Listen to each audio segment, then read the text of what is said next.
Hello, this is Pat Walker at MissionWinners.com, and I'm doing a short video for everybody, but especially for Ryan. By the way, folks, I encourage you, ask questions. I take these questions very seriously. I'm not flippant about this.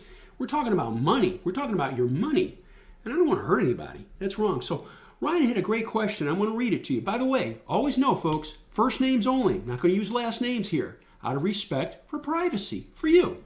So here we go.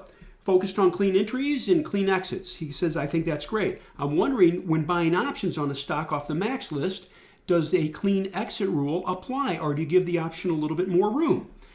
Folks, I'll share this with you. I used to be a big options trader. I still do some options, okay? Remember this, options are a depreciating asset. They have time value. They don't have an infinite life. That time works against you. So if you're going to do options, make sure you are very stringent with your entry, looking at the price chart, and make sure you are very stringent with your exit, because that time value will work against you very, very quickly. Also, as far as options premium pricing is concerned, please know this, all of you, when a stock starts to break out, the premium on the option is going to expand. It's going to go up.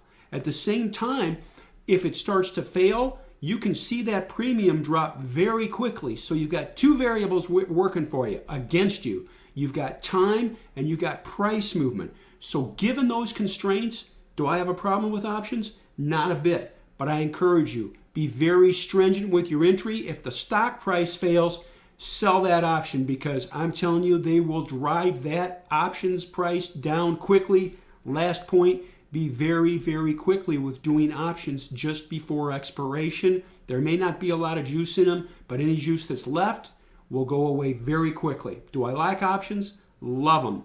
Just be careful with them. Be careful, because again, that premium is going to dry up on you. I hope that helps. Thank you so much, Ryan. It's a great question. Great question. Got more on options? Let me know.